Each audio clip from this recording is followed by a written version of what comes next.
بسم اللہ الرحمن الرحیم۔ السلام علیکم۔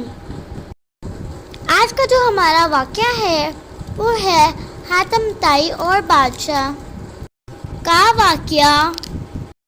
ہم اپنے واقعے کا آغاز کرتے ہیں۔ اس سے پہلے آپ ہمارے چینل کو لائک، شیئر، سبسکرائب ضرور کریں اور بیل آئیکن کو دبا دیں تاکہ ہماری ایسی آنے والی ویڈیوز آپ تک ضرور پہنچیں۔ اب ہم اپنے واقعے کا آغاز کرتے ہیں۔ آج سے 1000 سال پہلے ملک یمن میں طے نامے ایک قبیلہ آباد تھا۔ اس قبیلے کے سردار کا نام حاتم طائی تھا۔ حاتم طائی کی وجہ شہرت اس کے سخاوت اور خدمت خلق کا جذبہ تھا۔ اس کی سخاوت اور رحم دلی کے چرچے دور دور تک پھیلے ہوئے تھے۔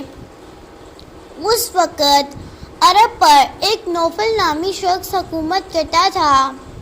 نوفل نے جب ہر طرف حاتم طائی کی سخاوت، اچھائی اور رحم دلی کے چرچے سنے کہ ہر ضرورت مند اپنی ضرورت پوری کرنے کے لیے حاتم طائی کے پاس ہی جاتا ہے، تو بادشاہ حسد کا شکار ہو کر حاتم طائی کا دشمن ہو گیا۔ بادشاہ حاتم طائی سے جلنے لگا اور اس نے اپنی فوج کے ساتھ یمن پر حملہ کرنے کا فیصلہ کیا۔ جب حاتم طائی کو معلوم ہوا کہ عرب کا بادشاہ اسے قتل کرنے آ رہا ہے تو اس نے سوچا کہ میری وجہ سے معصوم لوگوں کا خون ہوگا۔ یہ سوچ کر حاتم طائی اپنا شہر چھوڑ گیا اور پہاڑوں میں جا کر روح پوش ہو گیا۔ نوفل نے جب اپنی فوج کے ساتھ یمن پر حملہ کیا تو کسی نے بھی اس کا راستہ نہ روکا، کیونکہ وہاں پر حاتم طائی موجود ہی نہ تھا۔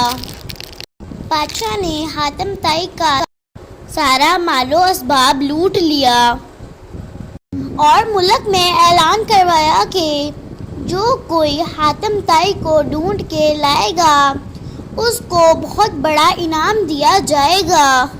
حاتم طائی نے ایک پہاڑ کی کھو میں پناہ لے رکھی تھی۔ ایک دن اسی کھو کے قریب ایک لکڑہارا اور اس کی بیوی لکڑیاں کاٹنے آئے۔ وہ لکڑہارا اور اس کی بیوی بہت غریب تھے۔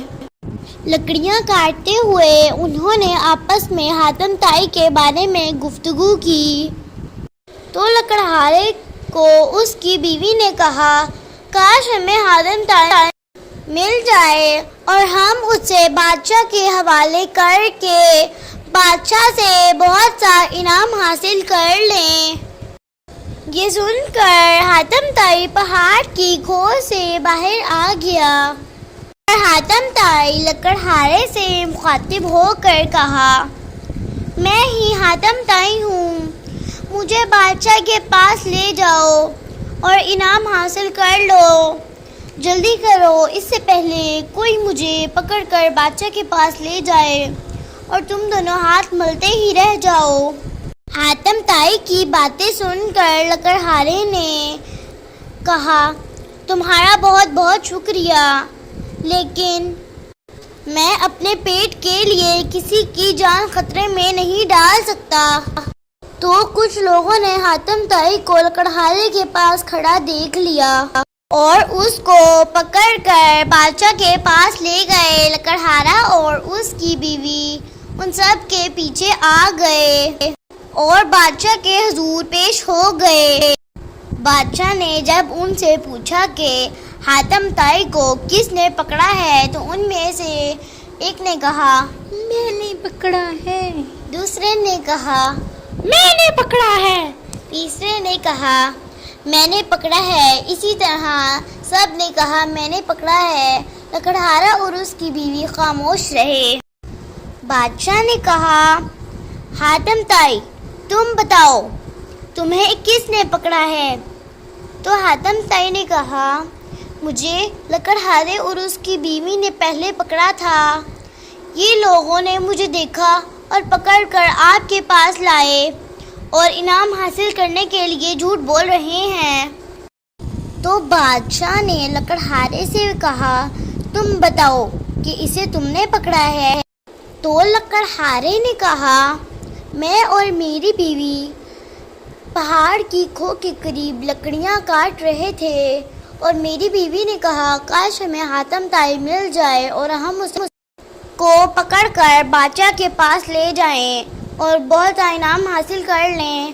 حاتم طائی نے ہماری باتیں سنی اور باہر آ گیا اور اس نے ہم سے کہا کہ ہمیں بادشاہ کے پاس لے جاؤ۔ تو میں نے اس سے کہا کہ نہیں، میں اپنی بھوک کے لیے آپ کو قتل نہیں کر سکتا۔ تو یہ سب لوگوں نے اسے پکڑ لیا اور آپ کے پاس لے آئے۔ تو بادشاہ اپنی حرکت پر بہت شرمندہ ہوا۔ بادشاہ نے حاتم طائی سے کہا، میں تمہاری شہرت سن کر تمہارا دشمن ہو گیا تھا، مجھے اپنے کیے پر بہت افسوس ہے۔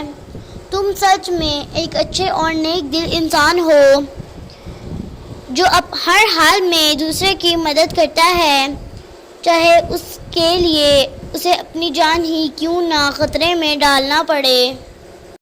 اس سب کے بعد بادشاہ نے لکڑہارے اور اس کی بیوی کو بہت سے انعامات دیے اور حاتم طائی کو پکڑنے والے جھوٹے دعوے داروں کو سزا دی۔ بادشاہ نے حاتم طائی کو اس کا سارا علاقہ واپس کر دیا اور اس کا مال و اسباب بھی، اور اس سے معافی مانگی اور اس سے دوستی کر لی۔ پیارے دوستو، آج کی ہماری یہ ویڈیو مکمل ہوئی۔ ملتے ہیں اب اپنی اگلی ویڈیو میں، تب تک کے لیے اللہ حافظ۔